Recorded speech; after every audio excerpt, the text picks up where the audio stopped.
무더위의 기세가 꺾일 줄 모르는 것 같아요.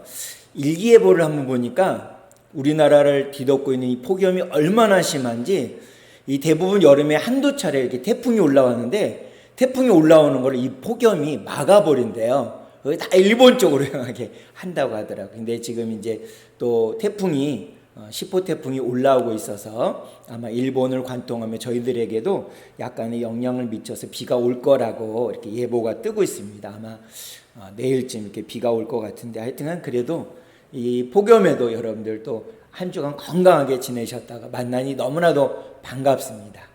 주님의 이름으로 축복합니다. 우리 사진 한 장만 보겠습니다.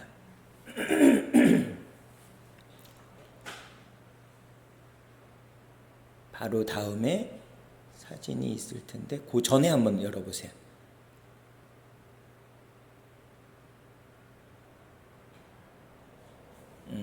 없나요? 네, 제가 다운 받았는데 없어진 것 같아요.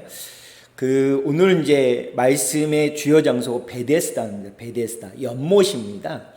이 성경에는요, 연못이 몇 군데 나오는데 베데스다 나오고 그 다음에 실로암이라는 연못이 나와요. 이렇게 두 곳이 나오는데 오늘은 베데스다를 배경으로 한 예수님의 그 활동들을 잠깐 보겠습니다.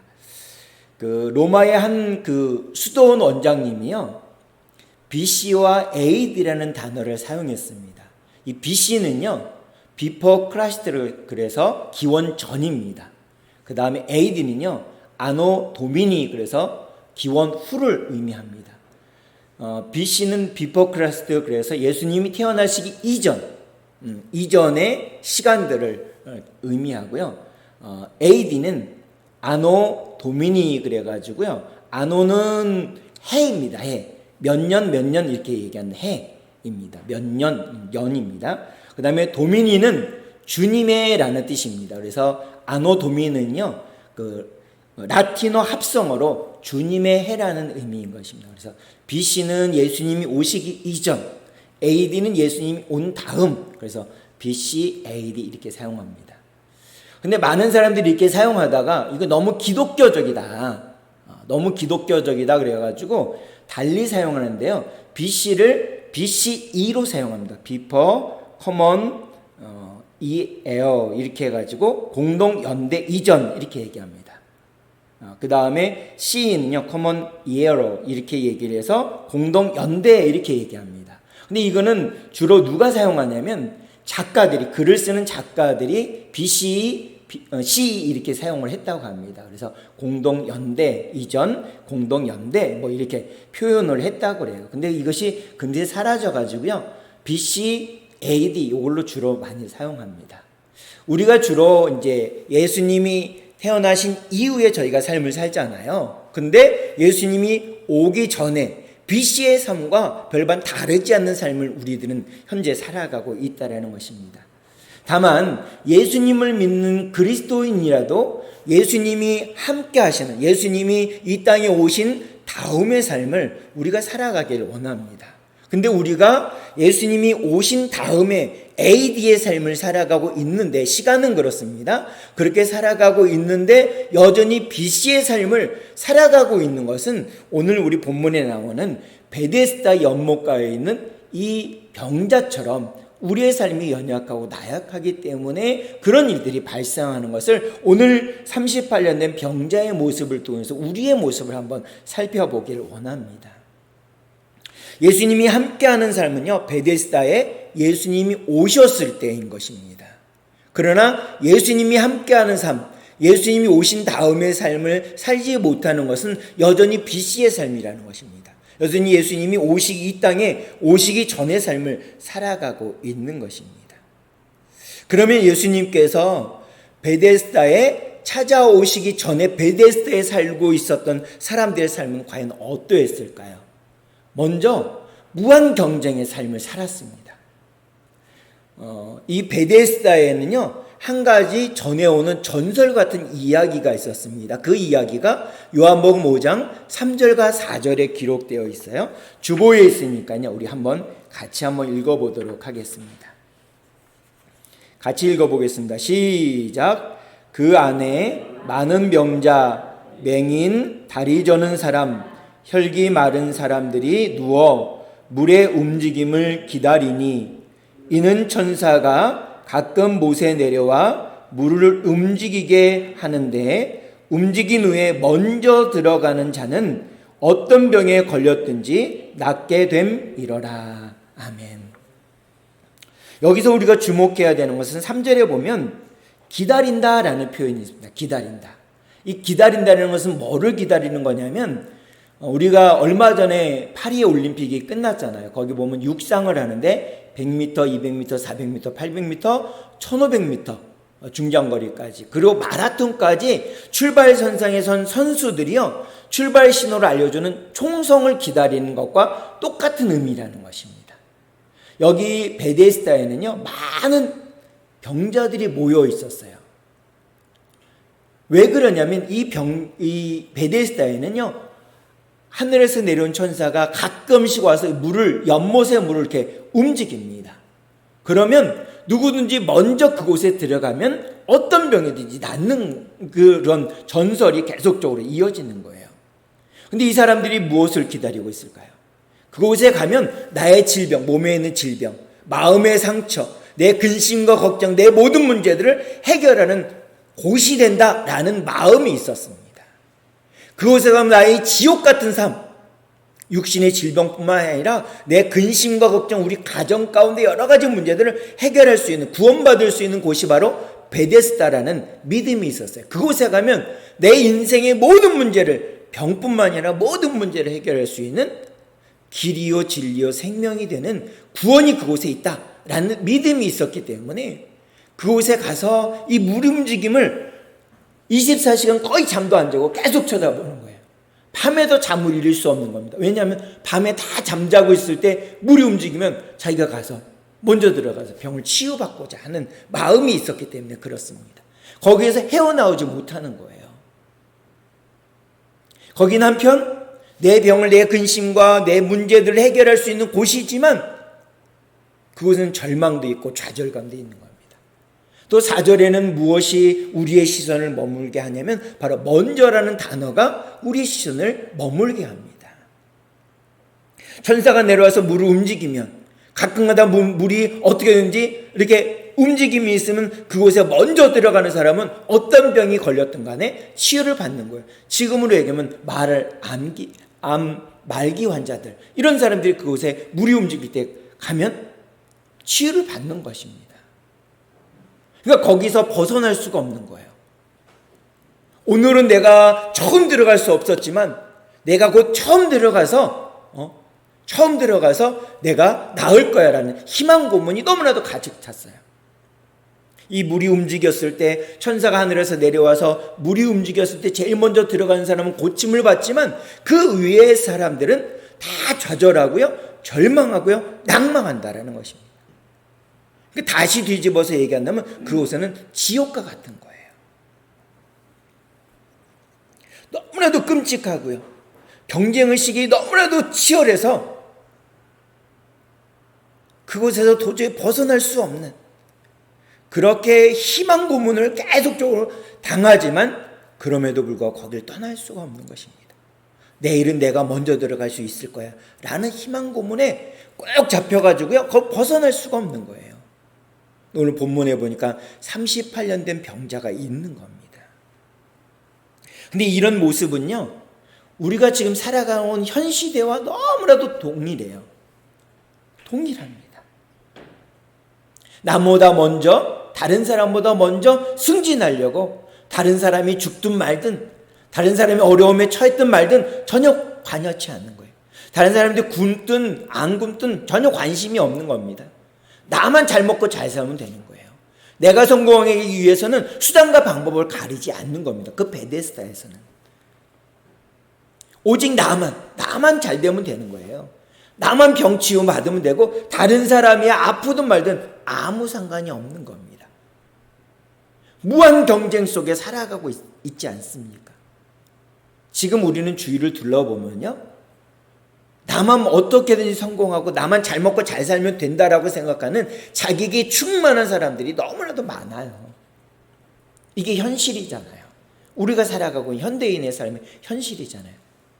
수단과 방법을 가리지 않고 다른 사람 짓밟고라도 내가 성공하면 되는 거예요. 내가 돈을 많이 벌면 되는 겁니다. 나만 잘 먹고 잘 살면 되는 거예요. 이게 현대인의 삶인 것입니다.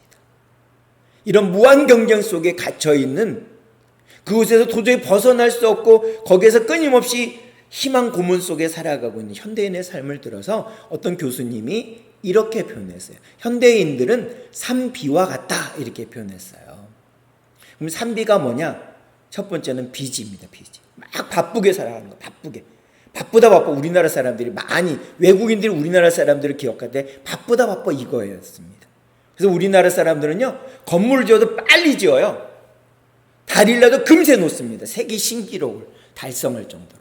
그래서 또 금세 무너지잖아요. 백화점도 금세 무너져. 삼풍백화점. 뭐 이렇게 다리도 다 무너지고 막 이러잖아요. 그래서 해외에서 건설할 때 수주를 우리나라 사람들이 잘 따는 이유가 금세 만들어내거든요. 다른 사람들이 다 불가능하다는데 우리나라 사람들은 그걸 뚫고 가요. 바쁘다 바빠. 이런 속에서 계속적으로 내몰리는 거죠. 그 다음에 또 하나의 비는 뭐냐면 베리드입니다. 베리드. 이건 뭐냐면 거기가 죽음의 길인지 아는데도 막 바쁘게 뛰어가는 거예요. 바쁘게 계속. 바쁘게 우리가 살지 않으면 내가 너무나도 어려운 거예요. 그걸 받아들이기가 어려운 겁니다. 그래서 바쁘게 살아요. 죽음인 줄 아는데도 계속 달려가는 겁니다. 세 번째 비는 뭐냐면 비하인드입니다. 비하인드. 내가 가만히 있으면요, 뒤처지는 것 같은 조급함이 있어요. 우리에게는. 그래서 그게 죽음의 길인지 알지만 계속 바쁘게 뛰어가는 거예요. 내 몸이 축나는데도 불구하고 계속 바쁘게 살아가는 겁니다. 이게 현대인의 삶입니다. 그래서 그렇게 얘기를 했어요. 끊임없이 우리 귀에 대고서, 현대인들의 귀에 대고서 사단은 계속, 야, 너 이렇게 하면 뒤쳐져. 더 빨리 뛰어야지. 너 지금 잘 잘 때가 아니야. 너 쉴 때가 아니야. 빨리 일어나서 일해야지. 이렇게 끊임없이 우리에게 속삭이는 거예요. 거기 현대인들은 반응을 합니다. 아, 그래, 나 이렇게 살면 안 돼. 잠도 줄여가면서, 밥도 안 먹어가면서 막 열심히 살아요. 그게 죽음의 길인지도 모르고. 근데 그거는 치유받아야 돼요. 치유받아야 됩니다. 현대인들이 갖고 있는 이 병에 대해서 치유받아야 하는데 처방전이 있습니다. 그거는 3V입니다. 3V. 우리 사진 찍을 때 V 많이 하잖아요. 3V. 첫 번째는 보이스입니다. 하나님의 입에서 나오는 말씀. 너희들이 그렇게 바삐 갈 게 아니야. 천천히 가도 돼. 라고 말씀해 주시는 하나님의 말씀. 나의 인간성도 상실해버리고 나는 그냥 언제든지 끼워 맞출 수 있는, 끼워서 버릴 수 있는, 더 이상 쓸모가 없을 때는 버림받을 수밖에 없는 부속품에 불과하다라고 세상은 계속 얘기해서 바쁘게 몰아가지만 하나님은 그렇지 않아. 두 번째 부위는 뭐냐면 밸류입니다. 밸류. 가치. 우리가 한 사람 한 사람이 얼마나 소중한지, 얼마나 귀중한지, 얼마나 대단한 존재인지를 말씀하시는 밸류. 가치. 삶의 가치가 있다. 우리가 얼마나 소중하고 귀중하면 하나님의 아들이신 예수님께서 이 땅에 오셔서 저와 여러분들을 위해서 십자가에서 죽으셨어요. 얼마나 소중하면. 우리가 그렇게 값진 존재라고 하나님이 친히 보여주시잖아요. 우린 증거가 없으면, 이렇게 손에 잡힐 만한 증거물이 없으면 우리는 안 믿어요. 그래서 그렇게 보여주셨잖아요. 실제로 십자가에 달려 죽으시고 저와 여러분들을 위해서 죽으셨잖아요. 우리가 그렇게 대단한 존재라는 것을 알려주셨잖아요. 마지막 부위는 뭐냐면 비전입니다. 비전. 내가 나이가 많아도, 내가 몸이 병약해도, 나에게 가진 것이 아무것도 없다고 느껴져도 하나님 우리 각자에게 이 땅에 태어나게 하면서 우리 각자에게 주신 사명이 있습니다. 사명. 그 사명이 우리 각자가 다 달라요. 다 다릅니다. 우리 교회 안에서 직임이 있잖아요. 저는 설교자로서, 목회자로서, 어떤 분은 또 교회를 아름답게 관리하는 분으로, 어떤 분은 예배자로, 어떤 분은 PPT 하는 분으로, 어떤 분은 재정을 담당하는 분으로, 어떤 분은 기도자로, 우리를 사명자로 부르셨다라는, 우리에게 주신 사명이 그겁니다. 그럼 또 이렇게 얘기하실 수 있어요. 아유, 목사님, 저는 나이가 너무 많아서요, 기도할 줄 몰라서요. 아닙니다. 하나님은 우리의 간절한 마음으로 드리는 주님의 이름을 부를 때 주님은 그걸 귀하게 보세요. 그래, 네가 그 사명을 알고 있구나. 그래, 바로 그거야. 마음을 다하고 뜻을 다하고 정성을 다해서 하나님의 마음으로 주님 앞에 올려드린 기도를 하나님은 그 사명을 감당하는 것을 여기고 그걸 받으신다라는 것입니다. 세상은 끊임없이 우리가 죽음의 길인지 모르고 달려가도록 계속 채찍질합니다. 사단은 끊임없이 우리에게 속삭여요. 너 그렇게 살면 뒤처지는 거야. 벌써 100m 앞으로 다른 사람은 가고 있잖아. 끊임없이 사단 우리에게 얘기하는데 주님은 그렇지 않다. 너는 세상의 부속품이 아니야. 너는 세상에 가장 소중한 존재야. 그래서 내가 너를 위해서 죽었잖아 라고. 그리고 너는 사명이 있는 사람이야 라고 주님 우리에게 말씀해 주고 있잖아요. 사랑하는 성도 여러분, 더 이상 우리 세상의 소리들, 사단의 소리, 어두움의 소리를 귀담아 듣지 마시고 잠시 가던 길을 멈추고 주님이 나를 향해서 주신 말씀을 듣기를 원합니다. 내 삶에서 내가 얼마나 소중하고 귀중한 존재인지를 주님께서 친히 보여주신 그 증거를 붙들기를 원합니다. 그리고 각자에게 주신 그 사명 내려놓지 않고 꼭 붙들고 5달란트, 2달란트 받은 자처럼 생명을 다해 주님을 향해서 한 걸음 한 걸음 오늘도 걸어갈 수 있는 우리 모두가 되길 주님의 이름으로 축복합니다. 예수님이 베데스다에 임하기 전에, 찾아오시기 전에 있었던 베데스다의 모습은 두 번째로 어떠했을까요? 거기는 은혜가 없었어요. 이 베데스다의 히브리어의 뜻은 뭐냐면요, 은혜입니다. 은혜의 집, 자비의 집, 사랑의 집, 위로의 집, 이런 거예요. 근데 이 베데스다, 예수님이 찾아오시기 전에 베데스다는 무한 경쟁밖에 없었기 때문에 은혜가 없었어요. 자비가 없었습니다. 사랑이 없었어요. 옆 사람이 죽어나가도 신경을 안 쓰는 거예요. 사람이 아파서 119에 실려가도 그런가 보다 이렇게 넘어가 버리고 마는 거예요. 이게 예수님이 찾아오시기 전에 베데스다의 환경이었습니다. 요한복음 5장 3절과 5절에서 우리에게 눈을 끄는 단어가 바로 먼저입니다. 기다리고 누워있는 먼저라는 단어인 것입니다. 누구보다도 먼저 해치고 나만 건강해지면 되는 거예요. 나만 회복되면 되는 거예요. 나만 잘 먹고 잘 살면 된다. 나밖에 없는 거예요. 예수님이 찾아오시기 전에 베데스다는.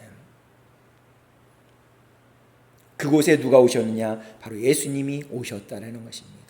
예수님은 본문 6절에서 누워있는 환자를 봅니다. 병자를 봅니다. 그 사람의 병이 오래된 것을 아시고 그에게 내가 낫고자 하느냐라고 물으셨어요. 그에 대해서 5장 7절에서 그는 이렇게 대답을 합니다. 제가 읽어드릴게요. 요한복음 5장 7절입니다. 주보 뒷면에 있습니다. 병자가 대답하되 주여, 물이 움직일 때 나를 못에 넣어주는 사람이 없어 내가 가는 동안에 다른 사람이 먼저 내려가나이다. 아멘. 여기 보세요. 38년 된 병자, 38년 동안 거기서 벗어나지 못하고요, 이 물이 움직일 때, 천사가 내려서 물이 움직일 때 잠도 못 자고요, 거의 잠도 못 자고 그 물만 주시하고 있는 38년 된 병자. 그 사람에게 유일한 소망은 뭐냐? 물이 움직일 때 자기가 먼저 들어가고 싶은 거예요. 누군가 자기를 좀 도와줄 사람이 있으면 좋겠다고 생각을 하는 거예요. 그래서 이렇게 얘기하잖아요. 나를 못에 넣어주는 사람이 없어. 다른 사람이 먼저 내려가나야 돼. 여기도 먼저라는 단어가 있네요. 나를 좀 도와주면 좋은데, 다른 사람 가기 전에 날 좀 도와주면 좋을 때, 건강해서 집에 가는 사람이 나를 기다렸다가 나를 좀 거기 넣어주면 좋을 텐데, 이런 마음이 있는 거예요. 근데 다 자기 먼저 가니까 이 38년 된 병자와 같은 마음이 누구냐? 바로 우리라는 것입니다. 저희 여러분들이 이런 마음 아닐까요? 저희 여러분들이 38년 된 병자, 그곳에서 떠나지 못하고 그것의 희망 고문 속에 갇혀서 살아가고 있는 모습이 바로 저와 여러분들의 모습이 아닐까요? 그것만이 나를 살리게 한다. 그것만이 나를 여기서 구원해 줄 수 있다. 그것만이 나를 치유해 주고 회복시켜 줄 수 있다라는 희망 고문에 꽉 갇혀가지고 살고 있는 이 38년 동안 벗어나지 못하고 있는 이 병자와 같은 사람이 우리의 모습이 아닐까요? 이 사람은 아무래도 육신의 질병도 질병이지만 다른 사람들이 다 외면하고 자기의 살 길만 찾아가는 것에 대해서 마음의 상처를 너무나도 심하게 갖고 있는 사람 같아요. 우리의 삶이 이 베데스다와 같은 곳에서 떠나지 못했습니다. 그곳은 안식이 없고요. 그곳은 평화가 없고요. 그곳은 사랑이 없고요. 그 안에는 평안이 없습니다. 아무리 우리가 채운들, 아무리 많이 가진들 우리 마음속에는 진정한 평화가 없는 거예요. 더 채우고 싶은 갈급함으로 목마름으로 살아가고 있다라는 것입니다. 이것이 바로 영적인 베데스다에 갇혀있는 이 38년 된 병자와 다르지 않다라는 것입니다. 이에 대해서 요한복음 5장 8절과 9절은 이렇게 말씀하고 있어요. 우리 함께 한번 읽어보겠습니다. 함께 읽겠습니다. 시작. 예수께서 이르시되 일어나 내 자리를 들고 걸어가라 하시니 그 사람이 곧 나아서 자리를 들고 걸어가니라.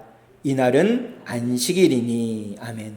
10절에 우리 쉬움만 성경으로 제가 읽어드릴게요. 그래서 유대인들은 병고침을 받은 그 사람에게 말했다. 오늘은 안식일이요. 그러니 안식일에 자리를 챙겨 들고 걸어가는 것은 율법에 어긋나는 일이요. 아멘. 예수님께서 누워있는 38년 된 병자가 오래 병이 된 것을, 병에 걸려있는 것을 알고 있었습니다. 그래서 그 사람에게 묻죠. 내가 낫고자 하느냐? 라고 했을 때 그가 대답을 하니까 예수님께서 일어나 내 자리를 들고 걸어가라. 다른 사람의 도움을 구하는 것이 아니라 예수님과 만났던 이 38년 된 병자는 일순간 연못에 물이 동요되는 것을 기다리고 거기를 주목하고 거기가 자기의 구원의 길이고 자기의 생명의 길이고 진리고 생명이라는 것을 끝까지 믿고 있었던 이 38년 된 병자에게 예수님은 말씀하세요. 일어나 내 자리를 들고 걸어가라. 그래서 자리를 들고 걸어갔습니다. 병에서 치유함을 받았습니다. 근데 그 주위에 있는 사람들은요, 이 치유함을 받은 거 막 박수 쳐주는 게 아니에요. 어떻게 안식일에 병 고칠 수 있느냐? 이건 잘못된 거야. 안 돼. 이래서 안 돼. 율법에는 그것을 허용하지 않아. 라고 얘기하는 것입니다. 그 사람이 병 나왔으니까 잘했습니다. 잘 됐습니다. 얼마나 기뻐요. 38년 동안 여기 누워있느라 얼마나 고생했어요. 이게 아니라 어떻게 안식일날 병 고칠 수 있느냐. 또 하나, 안식일날 어떻게 자리를 걷고서 집으로 가느냐. 왜 일을 하느냐. 안식일에 일을 하지 말라고 했는데 어떻게 그럴 수 있느냐. 안 된다. 막 이렇게 하는 겁니다.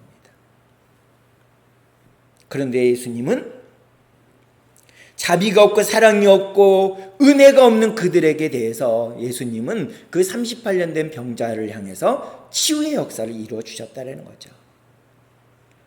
초대교회를 보면 어떻습니까? 그들이 성령에 충만해서 콩 한 쪽 있는 사람은 콩 한 쪽이라도 갖고 와서 나눠서 이웃과 나눠 먹잖아요. 가진 자는 없는 자에게 나눠주고 없는 자는 그거를 같이 나눠서 사용했습니다. 이 모습을 보고 그 초대교회 인근에 살던 사람들이 어떻게 했습니까? 주님 앞에 나와 3,000명이 회개하고 주님께 돌아오고 또 5,000명이 회개하고 돌아오는 놀라운 일이 일어났잖아요. 예수님도 그렇게 얘기하잖아요.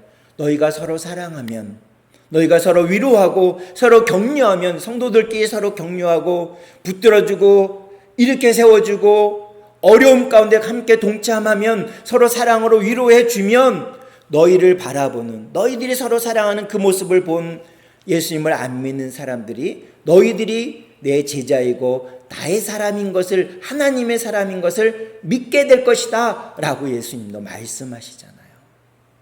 이런 초대교회와 같이 우리 성도들에게 서로 위로해주고 격려해주고 아픈 사람 돌아봐주고 기도해주는 그런 모습이 가득한 교회. 서로 비방하고 말로 어려움을 주는 것이 아니라 말로 위로해주고 격려해주고 주저앉아 있으면 손잡아 일으켜주는 그런 모습이 가득한 우리 송강교회 되기를 주님의 이름으로 축복합니다. 이런 모습을 주님은 찾고 계세요. 이런 모습 안에 우리가 하나 되어질 때 아름다운 모습, 초대교회의 모습이 회복되어지는 것입니다. 그런 모습이 우리 안에 가득하여져서 예수님이 이 땅에 찾아오신 베데스다의 이후의 모습이 되어지기를 주님의 이름으로 축복합니다. 마지막으로 예수님이 찾아가시기 전에 베데스다의 모습은 어떠했느냐? 바로 의욕이 없었어요. 삶의 의욕이 없었습니다. 삶의 의욕이 없는 이 사람들의 모습을 요한복음 5장 3절은 이렇게 기록하고 있어요. 표준세 번역으로 한번 읽어보겠습니다. 표준세 번역으로 우리 주보 표지에 있으니까 같이 읽어보겠습니다. 시작.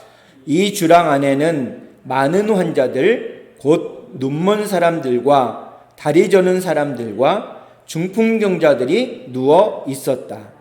그들은 물이 움직이기를 기다리고 있었다. 아멘. 예수님이 찾아가기 전에 베데스다는요, 삶의 소망이 없었어요.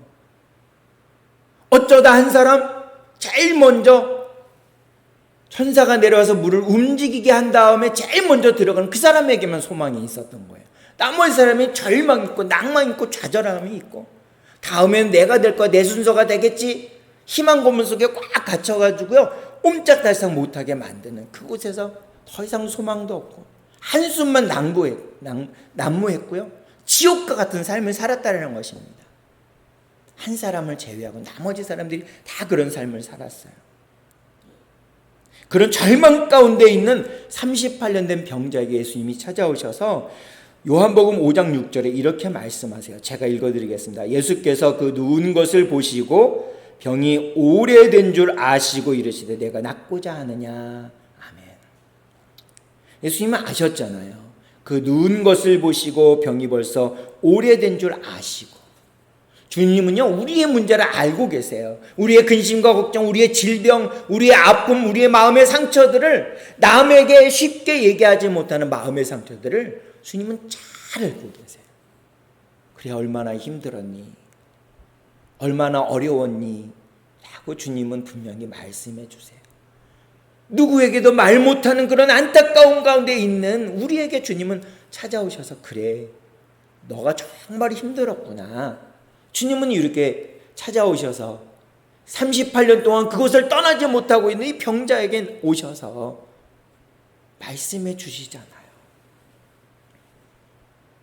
근데 이렇게 한 번, 두 번 좌절하고 낭망하는 사람들에게는 점점 찾아오는 게 있는데 무기력이에요. 나는 안 되나 봐. 나는 할 수 없나 봐. 나는 이길 수 없나 봐. 이런 무기력이 찾아와요. 근데 이 무기력을 전문 용어로 뭐냐면 학습된 무기력이라고 표현한다고 합니다. 난 안 되는구나. 나는 못하는구나. 나는 할 수 없구나. 이런 것들입니다. 나는 이걸 이길 수 있는 힘이 없구나. 라고 하는 학습된 무기력. 근데 이거는 치유되어야 되는데요. 치유될 수 있는 방법이 있습니다. 누가복음 19장에 보면 다른 사람들과 담쌓고 살고 있는 삭개오에게 누가 찾아오냐면 다른 사람들 이웃들은 다 비방하고 욕하지만 예수님이 찾아오세요. 예수님이 그의 이름을 불러주세요. 삭개오야 내가 너희 집에서 오늘 잠을 자야 되겠다.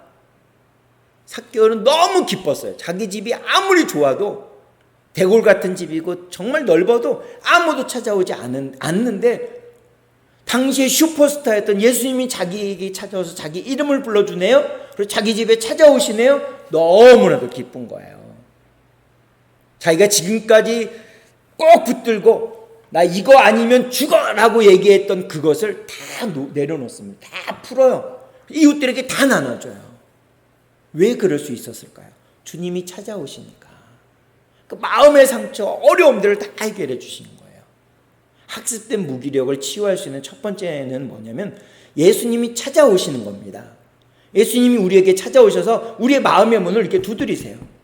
누구야 그러면서 문을 두드리세요. 네가 문을 두드리면 네가 문을 열어줘야 내가 들어갈 수 있어 라고 주님은 말씀해 주세요. 주님이 찾아오셔서 이 병자에게 물으셨잖아요. 예수님이 물어주세요. 너에게 필요한 것이 무엇이냐? 너가 어디 아프니? 네가 낫기를 원하니? 라고 물어주세요. 네, 내가 낫고 싶습니다. 내가 누군가의 도움을 얻어서라도 저 연못이 움직일 때 제가 거기 가고 싶습니다. 제일 먼저 가고 싶어요. 라고 하는 이 병자의 외침에 대해서 예수님은 그래 그럼 내가 넣어줄게 라고 하지 않으시고 일어나라. 너의 자리를 일어나서 들고 집으로 가라. 라고 말씀해 주셨잖아요. 가라. 집으로 돌아가라. 그랬더니 뭐냐면 그 즉시 이 사람의 질병이 나았다라고 말씀하고 있습니다. 우리의 힘으로 도저히 회복이 되어지지 않는 이런 어려움들, 마음의 상처와 근심과 걱정, 내 힘으로 도저히 해결되지 않는 낭만 가운데 있는 나는 안 되는구나 라고 얘기하는 학습된 무기력 가운데 꽉 갇혀가지고 베데스다에서 희망 고문 속에 살아가고 있는 우리들에게 주님은 찾아오셔서 문을 두드리시면서 아니야. 너는 그런 존재가 아니야. 너는 세상의 소모품과 같은 존재가 아니야. 라고 주님은 우리에게 말씀해 주시면서 일어나 걸어가라. 라고 말씀해 주시고 계시다는 사실을 믿으시기를 바랍니다. 어느 목사님이 계셨어요. 이 목사님은 자라온 환경이 너무 불우한 거예요. 자녀들을 열어두었는데 아버지가 나가서 일을 하는 거예요. 맨날 술만 먹고요. 아주 심각한 알코올 중독입니다. 엄마가 어떻게든지 하루 품삯을 가져와서 자녀들에게 밥을 해주려면 어떻게 하라는지 그걸 돈을 갈취해 가지고요. 나가서 술을 이만큼 먹고 와서 막 두드려 패는 겁니다. 하루하루가 너무나도 괴로운 거예요. 그래서 누이들은 입주식모로 다 한 입이라도 줄여야 되겠다고 입주식모로 다 갔습니다. 하나밖에 없는 형님은요. 집에 나가서 가출했다가 조폭이 돼버렸어요. 이 목사님은 어렵게 살았지만 주님을 정면으로 만나게 됩니다. 베데스다에 찾아오셨던 예수님을 이 목사님은 정면으로 만나게 돼요. 신학교 가서 신학 공부를 해서 목사님이 되셨어요. 그리고 결혼하여 목회를 하는데 잘 될 줄 알았어요. 그 뜨거운 열정으로 개척을 했는데 이런 걸 잘 안 되는 겁니다. 개척을 여러 번 했는데 할 때마다 다 안 되는 거예요. 잘. 성도들도 잘 오지도 않고 이렇게 돼버리는 거예요. 낭만강 가운데 어떻게 할까 그러다가 난민 사역을 시작하셨어요. 이분이. 근데 그것도 좀 잘 되면 좋은데 잘 안 되는 겁니다. 하루하루를 너무나도 어렵게 살아가는 겁니다. 이렇게 살다가는 세상 사람들처럼 극단적인 선택을 할 수도 있겠구나 라고 생각을 하게 되셨어요. 그런데 이 아들이 다니는 학교에 담임선생님한테 전화가 온 거예요. 선생님, 아버님, 아들이 경기도 대표로 글짓기 대회 전국대 본선에 나가게 됐어요. 그렇게 얘기한 거예요. 근데 그게 뭔지도 목사님이 마음의 여유가 없다 보니까 관심도 안 가지고 기대도 안 갖고요. 아무 생각이 없는 거예요. 근데 그 다음날 아이가 가가지고요. 대상을 타가지고 온 거예요. 그래서 이게 뭔 일이냐? 그래서 아이가 지은 글을 이렇게 읽어보았더니 어떤 거냐면 제목이 홍수와 요강입니다. 내용은요. 이랬습니다. 지하로 17계단을 내려가는 지하실입니다. 비가 조금이라도 오면 비가 새서 물을 퍼 날라야 됩니다. 화장실도 없어서 우리 식구는 다 요강에다가 볼일을 봅니다. 이런 이야기가 쭉 이어지는 거예요. 어린아이가 썼다라고 생각할 수 없는 너무나도 비참한 현실과 같은 이야기였습니다. 목사님이 정신이 번쩍 들어 그 글을 가지고 하나님 앞에 나가서 엎드려서 기도하며 눈물을 흘리며 이렇게 기도했습니다. 하나님, 제 능력은 여기까지인 것 같아요. 제 슬픔, 제 어려움, 제 가난, 제 아픔을, 우리 가족의 어려움을 요강같이 주님 손에 올려드립니다. 이렇게 기도했어요. 역사는 하나님의 손에 달려있음을 믿습니다. 이제 저는 이 길을 포기하지 않고 끝까지 믿음으로 달려나가겠습니다. 이렇게 기도했습니다. 그 기도를 드리고 얼마 지나지 않아 성도들이 매주 한 분, 두 분 등록하기 시작하셨다고 합니다. 그래서 너무나도 행복하게 목회를 하셨다고 해요. 사랑하는 성도 여러분, 사단은 끊임없이 우리에게 너는 바쁘어야만 돼. 더 빨리 달리지 않으면 너는 세상의 낙오자가 돼. 너는 세상의 부속품과 같은 존재야 라고 끊임없이 우리에게 얘기하지만, 속삭이지만 주님은 그렇지 않다고 말씀하십니다. 끊임없이 우리 마음 가운데 하나님의 말씀으로 주십니다. 너는 그런 존재가 아니야. 세상의 부속품과 같은 존재가 아니야. 너는 하나님의 소중한 걸작품이야. 내 아들을 너를 위해서 죽었어. 내 아들인 예수가 너를 위해서 십자가에서 죽었어. 네가 그렇게 소중한 존재야. 너에게는 사명이 있어라고 끊임없이 말씀해 주십니다. 사랑하는 성도 여러분, 이제 주님이 우리에게 주신 그 사명감, 나는 연약하고 나는 부족하고 나는 약하지만 내 안에 계신 위대하고 강하신 그 주님이 주신 그 사명감을 붙들고, 그 말씀을 붙들고, 우리에게 주신 레마의 말씀을 붙들고 믿음으로 오늘을 살고 이번 주를 살고 이번 8월 한 달을 잘 마무리하고 9월을 맞이할 수 있는 우리 모두가 되길 간절히 소망합니다. 그 마음을 가지고 우리 결단기도 함께 드리도록 하겠습니다. 함께 드리겠습니다. 시작. 하나님 아버지, 저는 죄인입니다. 어디에서 와서 왜 살며 어디로 가는지 알지 못하고 방황하며 살았습니다. 저의 죄를 위하여 십자가에서 죽으시고 부활하신 예수님을 제 구주로 모셔드립니다. 이제 저는 하나님의 자녀가 되었습니다.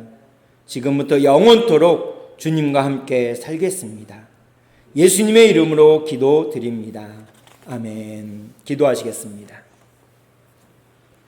참 좋으신 하나님, 감사를 드립니다. 이 무더위 가운데도, 이 폭염 가운데서도 우리를 한 주간 동안 건강으로 지켜주셨다가 주님의 전에 나와 예배를 드리게 해주시니 감사를 드립니다. 우리의 매 순간의 삶이 힘들고 어려울지라도 끊임없이 사단이 우리의 귀에 속삭이면서 너는 이대로 안 된다, 더 바쁘게 살라고 죽음의 길로 계속 이끌어 가지만, 너는 세상의 부족품과 같다라고 속삭이지만 주님은 그렇지 않다. 너는 소중한 존재다.